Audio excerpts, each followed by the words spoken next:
Franchement, là, pour le coup, je suis un peu jaloux de Paul. J'ai trop envie d'être à sa place, quoi. C'est puissant. Non, c'est trop bon. Il a des chaînes, il est en jugement, il trouve le moyen d'annoncer. De toute façon, on lui demande de présenter sa défense. Donc, il est mu par le Saint-Esprit et il annonce ce qui concerne le nom de Jésus. Il est tellement convaincu qu'il en devient convaincant. Le roi dit, oh, oh, oh, on se calme là. Tu veux faire de moi un chrétien ou pas? Tellement il est convaincant. Lorsque j'étais au Congo, on a été convoqué à la gendarmerie et c'est de ça que je parlais. Dieu m'a fait miroiter un truc. Un matin, mon responsable m'a appelé, il m'a dit, écoute, on a une convocation à la gendarmerie. Ah bon, d'accord. Ben on y va et puis en fait, il était question qu'on me mette des menottes et qu'on me mette en prison. Je vous assure, et je n'exagère pas, j'avais pas peur une seule seconde. Au contraire, j'étais tout excité. Attends, ça allait trop bien. Hey, attendez, moi j'étais en année d'insertion pastorale, j'étais séminariste à la communauté de béatitude.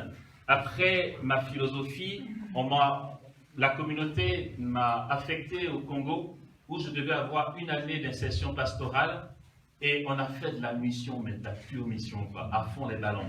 C'était un endroit du Congo, au nord du Congo, hein, dans un campement comme on peut en trouver partout. Mais sauf que là, c'était vraiment au fin fond du campement. Il n'y avait pas d'eau, pas de courant, pas d'électricité, je veux dire. On n'avait pas beaucoup à manger, c'était de la pure mission, tu vois. Le truc où on t'enlève tout ce qui est flatteur. Là, tu sens que tu bosses pour le bon Dieu. Et nos missions d'évangélisation, c'était pas, vu qu'il n'y a pas d'électricité, tu veux avoir une sono, comment tu fais comment pour avoir une sono et puis faire, non, les flyers, tu fais comment pour imprimer, il n'y a pas de courant. Donc ce qu'on faisait, les jeunes qu'on formait à la mission, on en avait à peu près 200 avec nous qu'on formait, ceux qui étaient disponibles, je les convoquais à la communauté, on priait ensemble dans la chapelle et on partait dans les rues de Makwa à pied sous le soleil, de maison en maison pour inviter les gens à la mission d'évangélisation. On disait sur telle place cet après-midi, et les gens venaient nombreux. Et comme il n'y avait pas de micro, un peu comme dans les actes des apôtres, on se mettait dans le sens du vent et on gueulait la parole de Dieu. C'était bien.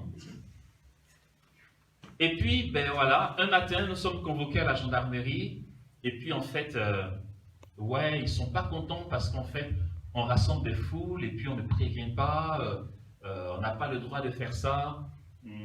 Et en plus, pour pouvoir arriver à leur fin, ils disent à mon responsable, on a appris qu'il y a un jeune Ivoirien ici qui n'a pas ses papiers et qui se permet de rassembler de foule. J'avais mes papiers, moi. Mon responsable dit, depuis quand les gendarmes s'occupent des papiers? Ça, c'est ça, les policiers. Mais bon, j'en voulais un peu à mon responsable parce qu'il faisait écran, quoi. Et puis finalement, ils ne m'ont pas mis en prison.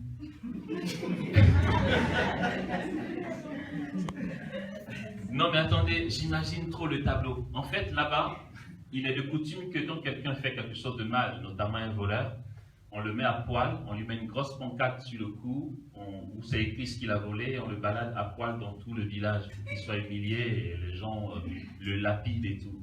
Moi, j'imaginais le tableau. On me met à poil, un gros panneau, prêcheur de l'évangile. Oh, trop bien. On te bastonne et on te met en prison. Je vous assure, j'en rêvais trop. Non mais, hey, le rapport allait être fait à mes responsables. Amos, en mission, a été arrêté d'avoir accompli son devoir d'année pastorale. Oh, trop bien. Et le must ait été que je meure en prison. Non, mais fini les galères d'ici, je vous assure. En plus, la grâce d'une bonne mort. On écrit dans les journaux, partout, ouais, on a notre frère qui est mort parce qu'il prêchait l'évangile. Dieu m'a fait miroiter ça, il n'a pas été jusqu'au bout. Oh là. Et après j'ai entendu qu'en fait, il y a un gendarme qui avait sa petite chérie dans la troupe des jeunes, vous voyez. Et elle lui a dit, non, chez les béatitudes, on nous a dit de vivre la chasteté, donc c'est fini. C'est terminé. Ah, le mec a trouvé le moyen de me convoquer parce qu'en fait, j'ai entendu ça après. Je dis, bon, ok. Oh là là, Seigneur, à quand ma victoire? Non, c'est trop beau, quoi. C'est génial quand j'entends Paul ici enfanter le règne de Dieu. Vous savez, en fait, ce qu'on n'a pas arrêté de dire depuis ce matin, c'est qu'il y a des choses qu'on ne comprend pas. L'ami dont je parlais tout à l'heure, qui est voyant, comment ça a commencé? Il m'a raconté. Et là, franchement, j'ai dit, ok, en fait, il ne faut pas se prendre la tête. Laisse le bon Dieu s'éclater, quoi. Non, mais parce que, tu vois, quand il raconte, je dis, ok, ouais, en fait, il arrive, ouais. C'est le bon Dieu qui s'éclate quand il veut et comme il veut. Il dit un matin, le jour de son anniversaire, il s'est réveillé, bon, il n'est pas très anniversaire, mais, il sait que sa mère devait venir le voir, il était à Naples. Ouais. Et avant que sa mère n'arrive, il sent un parfum de rose pur, dans sa chambre. Il se retourne et il avait juste une photo de la statue de Notre-Dame de Fatima. C'est le buste, la photo de la statue, okay? Le buste encadré, comme on peut tous avoir des images chez nous, sauf que l'image commence à suinter de l'huile. Il y a de l'huile qui coule. Et ça sent bon. Et quand sa mère est arrivée, voici comment il m'a dit ça. Il dit, tout Naples a été au courant parce que ma mère, tu sais, elle est italienne. Tout de suite, le bruit est parti, les gens sont venus, c'était vraiment une manifestation extra, c'est extra. Et puis, je crois que c'est un mois ou deux plus tard. Enfin, là, franchement, là, le truc suinte quoi? Je veux dire, il a fait quoi? Bon plaisir de Dieu, ça suinte. Franchement, Dieu fait des choses, tu dis, mais pourquoi et comment? Enfin, pourquoi là? Je veux dire, qu'est-ce qu'il y a? Enfin, pourquoi pas? Le gars, il s'éclate, tu ne sais pas pourquoi. Voilà, ça suinte et puis basta. Voilà. Un mois plus tard, un mois ou deux, je ne sais plus précisément, il est dans le métro et là, il entend son ange gardien qui lui dit, alors mon petit gars, je suis venu te prévenir. Il va falloir que tu offres des temps de jeûne et de prière parce que dans quelques semaines, la reine du ciel vient te voir. Ça a démarré comme ça. Et je vous épargne tout ce qu'il vit, je vous assure. Quand elle me raconte celui-là, je dis, ok, d'accord, moi je démissionne là. Parce que, non, c'est tellement ouf le truc, enfin, c'est tellement énorme, que tu te dis, mais purée quoi. Et le gars, enfin, ça lui tombe dessus.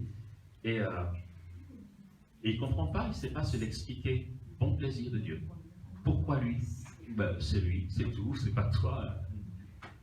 Toi, tu as ton parcours, il a le sien. Et ça ne s'est pas arrêté, ça ne s'arrête plus, je veux dire, ça, voilà. Il a eu 74 apparitions de Marie. Il ne la voit plus. Elle lui a dit, tu ne me verras plus. Maintenant, c'est Jésus qui le voit. Et Jésus lui dit, ça te manque de voir ma mère. Et il n'ose pas dire oui parce qu'il ne veut pas que Jésus soit frustré. Il dit enfin, c'est pas ça, mais c'est son sourire qui me manque. Et Jésus qui lui dit, vas-y, dis-le. C'est beau quand il me raconte. Je dis, mais attends, tu as l'impression que Jésus est. Enfin, ben oui, ils sont vivants, quoi. Et donc c'est Jésus qui le voit et ça ne s'arrête pas. Mais ça lui vient de quoi et d'où? Enfin, bon plaisir de Dieu, vas-y expliquer pourquoi lui. Franchement, tu dis, mais il priait comment? Ça se trouve, il fait pas ce que tu fais, quoi. Le gars, il a sa petite vie, attends, c'est un petit gelot, c'est mon très petit frère. Enfin, voilà, et ça lui tombe dessus, c'est le bon plaisir de Dieu. Voilà. La Sainte Vierge s'éclate avec lui. La régularité, je lui dis, c'était quoi, une fois par mois, une fois par semaine? Il dit non, on freestyle quand il veut. Souvent 2 fois dans la même journée, souvent 3 fois dans la même journée, souvent 2 fois la semaine. Il est en pleine course, elle débarque. Il est à la maison, elle débarque. Il est à la messe, elle débarque. Une fois, elle a débarqué même dans l'avion. Voilà, c'est bon plaisir de Dieu. Et franchement, tu te dis, bon, ça marche comment? Quand tu penses à Padre Pio, en fait, vous savez que Padre Pio, il pensait que tout le monde voyait Marie quand il était plus jeune, quand il était plus petit.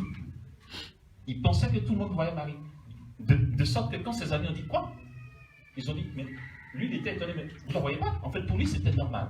Et là tu te dis, mais pourquoi cet enfant a cette grâce, et puis il est accompagné, préservé par la grâce, accompagné par la grâce jusqu'à devenir ce qu'il est devenu. Et là tu dis, Seigneur, mais moi, pourquoi je suis dans ma galère? Mais lui aussi il avait des galères, c'est juste que c'est des appels différents.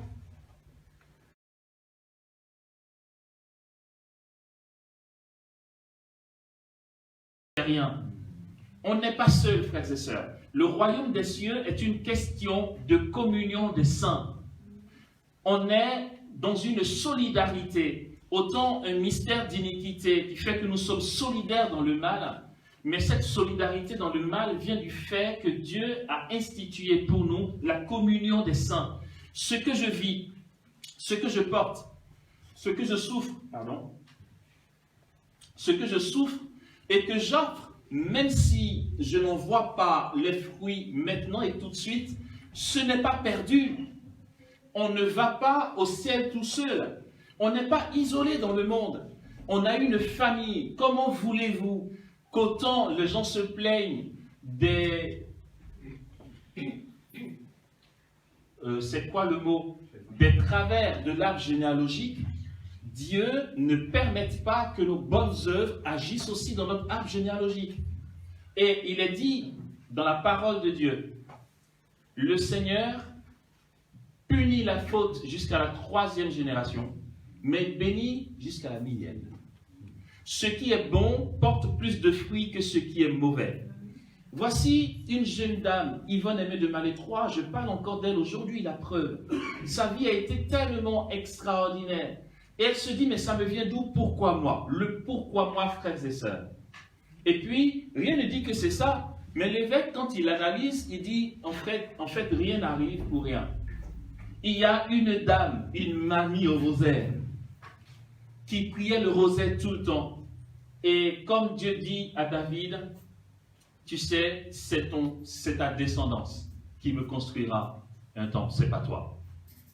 On n'est pas seul, on est en mouvement. Et nous avons à enfanter au royaume. Nous avons à susciter dans l'Église, dans le corps du Christ, pour le royaume, des héros dans les deux sens, avec AU et OS, à susciter des héros pour l'Évangile, des personnes qui vont marquer notre existence. Si le rosaire est puissant, si l'Eucharistie est puissante, si l'oraison porte des fruits, si l'adoration est une prière puissante, frères et sœurs, n'ayons pas l'impression en priant que rien ne se passe. Je connais des amis qui récitent les 1000 Ave tous les mois, et puis elles disent, mais on a l'impression que ça ne fait rien. C'est juste une impression. On ne peut pas prier 1000 Ave tous les mois, et ça fait plus de 2 ans qu'elles le font, sans qu'il ne se passe rien. C'est comme si quelque chose était voilé à leurs yeux. Mais elles n'imaginent même pas, ils n'imaginent même pas, parce qu'il y a des hommes, ils n'imaginent même pas ce qu'elles sont en train de semer dans le royaume. Elles le découvriront plus tard. Aucune prière n'est perdue, aucun sacrifice n'est vain. Ce que Dieu nous donne d'être, même si nous avons l'impression que ça ne porte pas son fruit, frères et sœurs, nous semons dans le royaume des cieux. C'est pourquoi il faut absolument que nous arrêtions de nous battre, de nous débattre pour rien. Parce que nous sommes bornés et on ne voit pas plus loin que le bout de notre nez. On se dit, Seigneur, tu ne vois pas tout ce que je fais. Tous mes efforts, tous mes sacrifices, les prières que je fais, le don de moi-même, la charité, et rien ne bouge dans ma vie. Mais qui te dit que rien ne bouge? Rien ne bouge dans la vision que tu imposes à Dieu. Tu dis, Seigneur, c'est ça qui est bon pour moi. Alors moi, je vais prier pour que tu me donnes ça. Et rien ne bouge là-dedans. Mais parce que ce n'est pas ça. Tu n'es pas assez abandonné. Ça a été la fin de l'enseignement qui est fini tout à l'heure. Tu n'es pas assez abandonné à ce que Dieu permet dans ta vie. Et tu dis que rien ne se passe. Si seulement tu renonçais à ton idéal, si tu renonçais à être si borné pour t'abandonner simplement à ce que Dieu permet, tu verras fleurir dans ta vie un jardin incroyable. Des sources d'eau jailliraient. Et d'ailleurs, ces sources-là vont jaillir. Il faut juste ne pas se décourager et rester accroché au cœur de Jésus. Amen. J'ai dit tout à l'heure dans ma conclusion qu'on introduisait cet enseignement-là. Pourquoi j'ai lu ce texte? Ce que je commence à dire n'a apparemment rien à voir avec ce texte de Paul où il défend sa cause.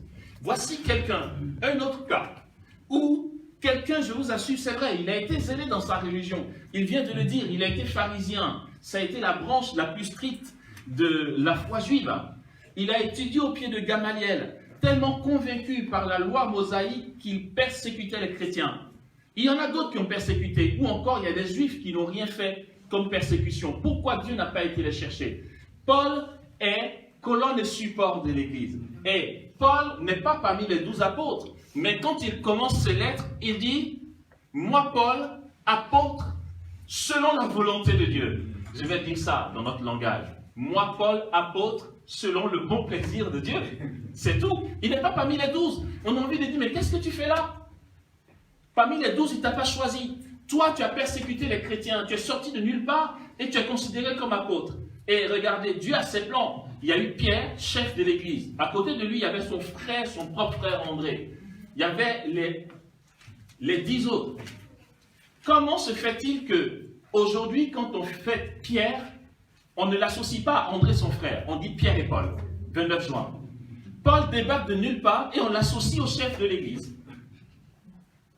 Parce qu'il est l'apôtre des païens. Il est le Paul qu'on connaît aujourd'hui. On lit ses lettres et puis il a beaucoup enseigné. Il est complètement saisi dans le Seigneur.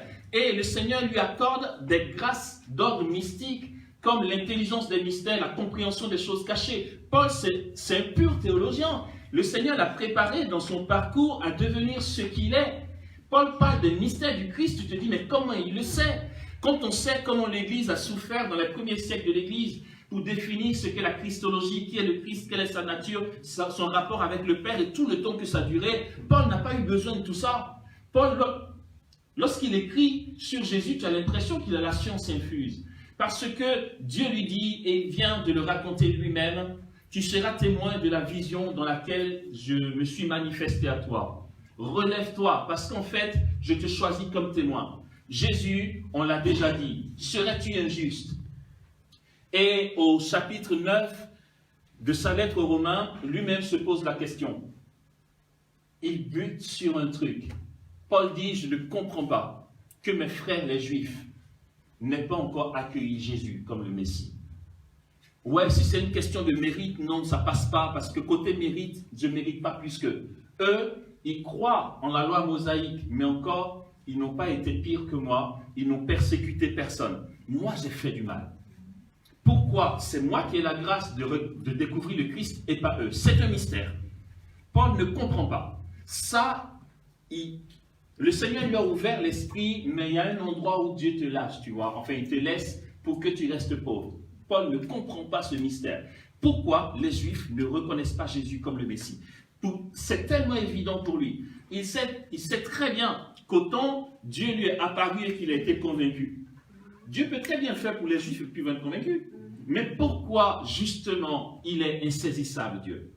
Je le redis, il s'éclate. C'est tout selon son bon plaisir. Et ce Paul-là est tellement témoin que, non, c'est génial ce qui se passe dans sa vie, je vous assure. Regardez, vous connaissez ce que dit la tradition de l'Église.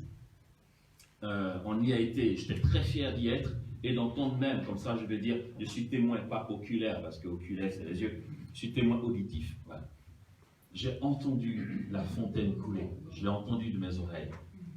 À Rome, vous y allez, demandez à aller à Trefontana. Trefontana, la tradition nous dit que c'est là où Paul a été décapité. On lui a fait sauter la tête du corps. C'est gore. Mais avec son ardeur de témoin, il a été jusqu'au bout dans le martyre. Et à Trefontana, la tradition dit que quand sa tête se séparait de son corps, sa tête a rebondi 3 fois au sol. Et les 3 endroits où sa tête a rebondi, l'eau a jailli. Et ça coule jusqu'aujourd'hui. Tu vas à Trefontana, ils ont fait un système où l'eau coule. Depuis que Paul est mort jusqu'aujourd'hui, l'eau a jailli, on ne sait pas d'où ça vient, où ça va. un témoin jusqu'au bout. Et là, franchement, tu lis ça, tu dis, Seigneur, quand est-ce que je serai aidé, quoi? On est trop tiède, je suis trop tiède, pardon. Non, mais franchement, je suis trop tiède. Mais d'où ça lui vient? Comment d'un coup, comme ça, c'est lui qui voit Jésus ressuscité? Non, mais je vais finir par péter les plombs, Seigneur. Et moi, enfin, on entend tout ça à gauche à droite, quoi. Tu as l'impression que la grâce vient, pouf, ça tombe ici, ça tombe là, ça tombe là, ça tombe là. Et pas toi. Tu dis, mais Seigneur, c'est pas dans l'ordre des choses, tu vois. Normalement, si tu as commencé là, la prochaine étape, c'est moi, tu vois. Mais non, ça ne fonctionne pas comme ça. Mais d'où ça lui vient? C'est ce que nous disions, frères et sœurs. L'abandon à la providence divine, à ce que Dieu permet pour nos vies. Cet abandon, c'est être douloureux, c'est décapant. Déjà, c'est très douloureux de renoncer à nos idées. Très douloureux de renoncer à ce à quoi on attend. Et si, bon là, je sais que ça va te révolter, mais c'est à entendre. Et si c'était le bon plaisir de Dieu que tu restes malade? Si ça te pose un problème, là, franchement, tu vas parler avec lui. Tu t'imagines le Dieu, il s'éclate parce que tu es malade. Il te dit, ça m'éclate. Ton problème, je m'en occupe pas parce que c'est mon bon plaisir. Là, tu as envie de dire, écoute, franchement, j'ai pas envie de t'adorer. Mais, frères et sœurs, Dieu, non mais franchement, est-ce qu'il s'agit pour nous d'être exaucés là pour nos trucs à dessous? Je ne veux pas mépriser nos soucis, c'est pas ce que je veux dire. Mais quand je dis à dessous, c'est en comparaison à la gloire que Dieu nous prépare, à la masse de gloire qu'il est capable de manifester en nous et par nous.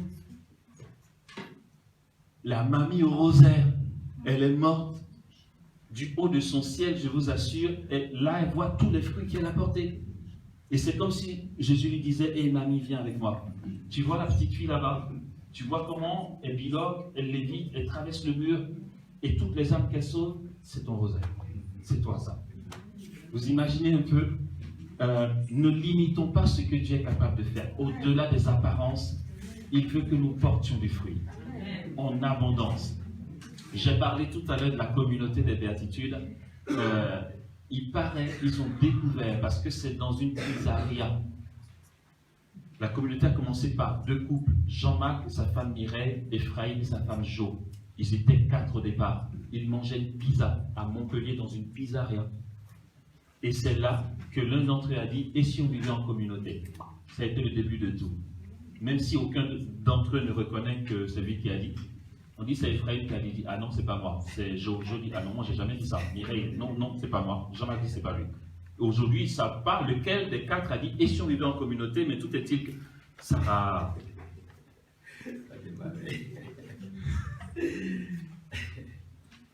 Ah, une bonne nouvelle.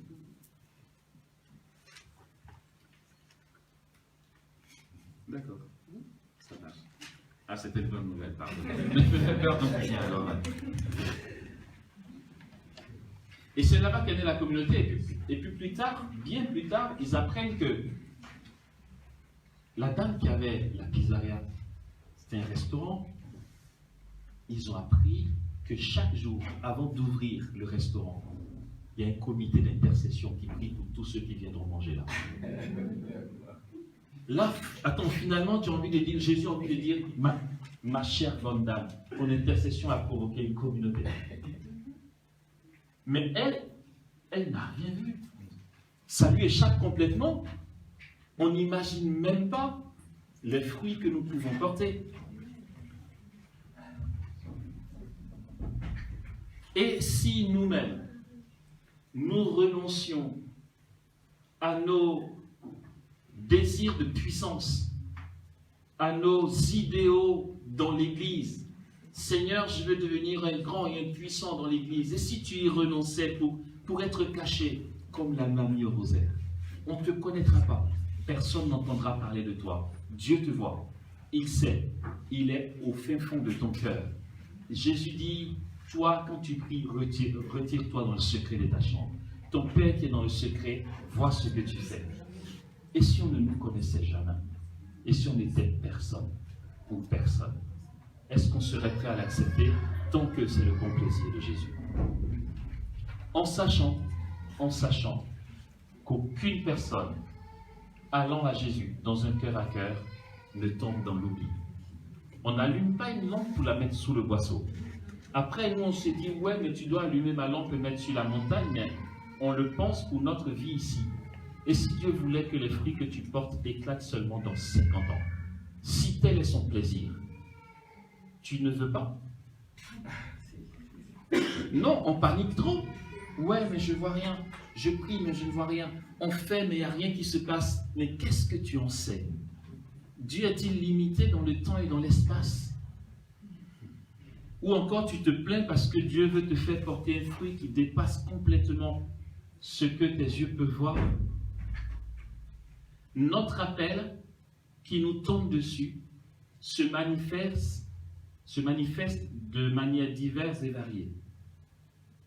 Il s'agit pour nous de trouver Dieu. J'ai lu ce cas de Paul parce que nous allons voir d'où il vient. Vous savez quoi? Donc je vais vous dire ça bien. Paul, en fait, quand il me voit, c'est big respect. Oui, je l'aurais dit moi. Quand il me voit, c'est big respect parce qu'il sait le fils de qui je suis.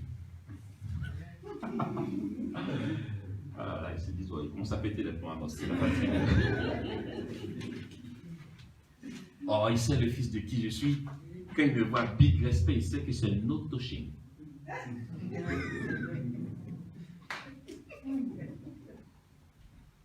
Il y a quelqu'un qui l'a enfanté. Lui et moi, on est les petits de quelqu'un. Il y a quelqu'un qui l'a enfanté. Voilà pourquoi les cieux s'ouvrent et ça lui tombe dessus sans limite. Parce que quelqu'un d'autre a payé pour lui. Ce quelqu'un d'autre s'appelle Étienne. Quand Étienne était lapidé, Paul était là. Il cautionnait. La parole de Dieu nous dit que Étienne priait pour ses persécuteurs. Seigneur, ne leur ampute pas cette faute. Il a dit lui-même, lorsqu'on arrêtait les chrétiens, je cautionnais. Paul vient de le dire. Il s'agit d'Étienne. Allez-y lire le chapitre 7 des Actes des Apôtres, le martyre d'Étienne.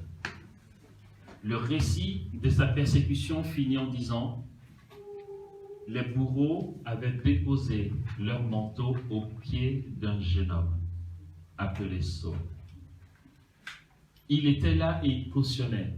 Étienne, dans sa souffrance, a doublement, non seulement il a été enfanté lui-même, et il a enfanté lui aussi. Voici un témoin de Jésus. Témoin dans tous les sens, parce que témoin et martyr, c'est le même mot. Voici un témoin de Jésus, qui, dans le feu de son cœur, a témoigné jusqu'à la mort. Et il a offert ses souffrances. C'est le pouvoir de la grâce sacerdotale que nous avons tous en commun en tant que baptisés. Il a offert ses souffrances pour ceux qui le persécutaient. Il est mort en disant, voici que je vois les cieux ouverts et le Fils de l'homme debout à la droite du Père. Moi, je m'appelle Stéphane, et Stéphane, c'est Étienne. Si tu ne sais pas, je te dis, ok, Étienne, Stéphanos, demandez à un Hollandais, il va vous dire, Étienne, je ne connais pas, je connais Stéphanos. Ah, c'est pareil. Donc, Étienne, c'est mon saint patron, c'est mon gars. C'est pour ça que Paul ne peut pas le toucher, il sait le petit de qui je suis. Lui et moi, on a été enfantés par Étienne. Étienne donne sa vie, et puis ce qu'il souffre, ce qu'il vit, ce qu'il porte, se déploie dans la vie non seulement de ses bourreaux, et nous savons que la tradition de l'Église nous apprend que beaucoup de ceux qui ont persécuté les chrétiens après sont devenus chrétiens. Eux-mêmes ont été mis à mort par Néron plus tard. Okay? Ils étaient eux-mêmes persécuteurs. Paul dit, roi Agrippa, en fait, moi que tu vois, j'étais tellement zélé que je les persécutais. Ah ouais, avec zèle, j'avais le mandat des grands prêtres d'aller jusque dans les villes voisines pour les chercher. C'est ainsi que j'allais à Damas pour les chercher. Mais Étienne, par son martyre, par sa souffrance, avait déjà obtenu pour Paul, dans le cœur de Jésus, la bénédiction qu'il vivrait aujourd'hui. Paul, tout ce qu'il a, dans la logique de tout ce que nous avons dit depuis ce matin, n'a aucun mérite. Paul ne peut rien nous dire. Il n'a rien à nous dire. Ça lui est tombé dessus, bon plaisir de Dieu. Mais justement, ce bon plaisir de Dieu, l'œuvre de Dieu, se fait avec nous.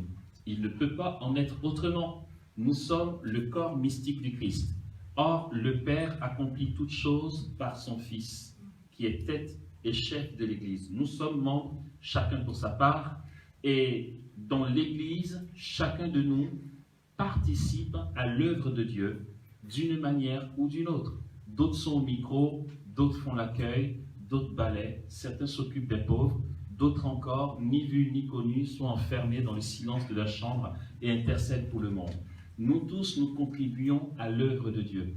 Et ainsi, Étienne, dans son martyre, a pu enfanter Paul à la vie, alors qu'il était en train de mourir. Ce que je veux nous dire ici, c'est que notre appel premier, avant toute forme d'apostolat, notre appel premier, notre vocation à tous, d'abord et avant tout, c'est d'être saints. Une sainteté qui découle des vertus théologales de foi, d'espérance et de charité, qui nous viennent du baptême. Par ce baptême-là, nous avons l'onction. Tous les baptisés ont l'onction. Non, mais pas une onction au rabais. Nous avons une onction royale. À vous, je peux le dire, parce que, mais malheureusement, certains vont prendre ça pour une prétention. Ce n'est pas une prétention, c'est mon état. Je te dis ça bien. J'ai une onction royale. Ok? En fait, ce n'est pas parce que demain tu vas me voir avec des chaussures déchirées que tu vas te foutre de moi. Je suis roi. Amen. Je suis baptisé. J'ai une onction royale. J'ai une onction sacerdotale. J'ai une onction prophétique. Une pure onction. Regardez, l'onction, cette triple onction qui nous vient du baptême, qui est d'être prêtre, prophète et roi, n'est pas une onction, on va dire, qui découlerait. Oui, ça ne découle même pas, et je pèse mes mots. Cette onction ne découle pas de l'onction du Christ. Non. Cette onction, c'est l'onction du Christ. Je veux dire, ce n'est pas un petit truc, il donne un petit peu de ce qu'il a. Non. Nous avons la triple onction du Christ qui est d'être prêtre, prophète et roi. La même onction. Je viens de dire pourquoi de toute façon. Il ne peut pas en être autrement. Je n'ai pas une onction subordonnée à l'onction du Christ parce que je suis Christ. Je suis membre de son corps. Est-ce que mon doigt, ce n'est pas moi? Je veux dire, le sang qui circule dans mon corps circule dans mon doigt. Alors le sang que reçoit mon doigt n'est pas un sang au rabais, c'est mon sang. Je suis membre du corps du Christ. Alors donc, l'Église est encore mystique du Christ. Nous les membres, nous n'avons pas des grâces au rabais. Nous bénéficions de l'onction dont le Père a consacré le Fils en vue de son ministère. Et si nous pouvons bien sûr développer l'onction royale et l'onction prophétique, ce qui est tout un programme, j'aimerais juste ici attirer notre attention sur notre onction sacerdotale. Cette capacité que j'ai à porter du fruit en abondance, non pas seulement pour cette vie. Ça fait la deuxième fois qu'en Côte d'Ivoire, l'équipe des côtes de prière vit les 24 heures d'Ave Maria pour les âmes du purgatoire. C'est pas 1000 Ave là pour le coup. C'est 1000 Ave dépassé de très loin. En fait, de bout en bout, c'est des Ave Maria jusqu'à ce que les 24 heures arrivent. Et on s'est briefé, je leur ai dit, frères et sœurs, on s'oublie, on est d'accord? Ils étaient tous OK. On ne prie pas 24 heures d'Ave Maria pour qu'on ait de grâce. Oublions-nous juste 24 heures. On fait ça pour les âmes du purgatoire. Il y a d'abord et avant tout l'efficacité des Ave Maria. Mais en plus, il y a toute la souffrance de les assumer. Bon, Dieu est témoin. Je veux vraiment faire ça avec eux, mais chaque fois, je ne suis pas là. Donc, j'échappe un peu à la galère. Mais ils me disent, oh là là, mais qu'est-ce que c'est décapant. Jésus t'a arrêté une place. Le Seigneur est avec toi. Tu bénis toutes les femmes, Jésus, le fruit de ton sein béni. Quand tu regardes l'heure, ça peut encore fait 1 minute, mais tu es là pour 24 heures. Il faut de l'endurance. Et tout ça pour qui et pourquoi? Pour les âmes du purgatoire. Je vais dire ça de manière très floutée parce que, voilà, c'est écouté. Il y a une d'entre nous, et moi j'y crois parce que c'est ce qui se passe, une d'entre nous qui m'a dit, oh là là, je viens d'arriver aux Ave Maria parce qu'elle est bossée, donc elle n'a pas pu y être dès le début. Elle les a rejoints et elle m'a dit, j'y ai été dimanche matin, mais à mon réveil, mais qu'est-ce qu'elles m'ont embêté, les âmes du purgatoire. Elle dit, il y en avait quelques-unes autour de mon lit qui disaient, quelle joie pour nous. Allez, debout, vas-y. Mais on n'imagine même pas. Juste un seul Ave Maria, on n'imagine pas le bien que ça fait. Après, heureusement que le paradis, c'est pas un lieu géographique. Parce que je ne sais pas comment Dieu fait avec tous ces hommes qui sont morts depuis Adam jusqu'à aujourd'hui. Ça doit être une foule, mais incroyablement immense. Oh là là. Je dis, je suis sûr que Jésus oublie cette... Ah tiens, pardon, j'ai oublié que tu existais. Tellement ils sont nombreux. Non, mais ce n'est pas le cas. Mais vous imaginez pas le boulot qu'on a à faire en Église. Et cette onction sacerdotale-là, je vais commencer à finir. J'ai zappé des parties, c'est que je parle tout le temps. Me fait poursuivre par qui, vous savez. Je vais commencer à finir. J'aimerais juste qu'on fasse un petit zoom là-dessus. Et c'est ce que nous avions commencé à dire. Hier, le Père Roger Marie l'a très bien dit aussi, à la fin de la messe. Il n'y a pas d'échec pour les chrétiens. Ce que l'on peut appeler un échec n'est qu'apparent.